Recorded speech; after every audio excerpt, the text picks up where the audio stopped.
2 উইকেটে 27 রানে শেষ দিনে ব্যাটিংয়ে নামে ভারত। নাইট ওয়াচম্যান কুলদীপ ও সাই সুদর্শনের জুটি টেকেনি বেশিক্ষণ। কুলদীপ আউট 5 রানে।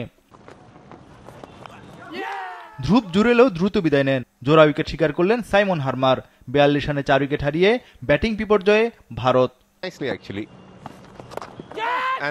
ঋষভ পন্থ আউট 13 রানে। তাকেও বিদায় করেন অফ স্পিনার সাইমন হার্মার। লাঞ্চ পর্যন্ত ভারতের সংগ্রহ 5 উইকেটে 90 রান। চতুর্থ দিন থেকেই সাবধানী ব্যাট করে যান সাই সুদর্শন। 139 বলে 14 রানে শেষ পর্যন্ত বিদায় নেন তিনি। সেনুরান মুথুসামির উইকেট শিকার। ওয়াশিংটনকে বিদায় করে 5 উইকেট তুলে নেন সাইমন হার্মার। ওয়াশিংটন 16 রানে আউট। হার্মারের ষষ্ঠ শিকার। নীতিশ কুমার শূন্যতে আউট।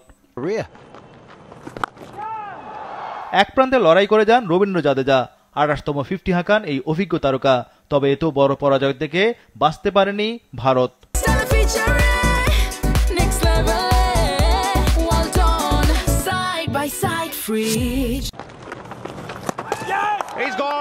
জাদেজা 54 রানে আউট। তাকে বিদায় করেন কেশব মহারাজ।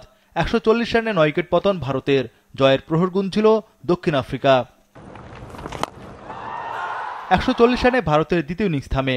408 রানে বিশাল ব্যবধানে জিতল প্রোটিয়ারা। ঘরের মাঠে শেষ 3 সিরিজের দুটিতেই হোয়াইট ওয়াশের লজ্জা পেল ভারত। টেস্টে এটাই ভারতের সবচেয়ে বড় ব্যবধানে হার। এতে প্রথম দল হিসেবে ভারতকে তাদের মাটিতে 2 বার হোয়াইট ওয়াশ করল দক্ষিণ আফ্রিকা।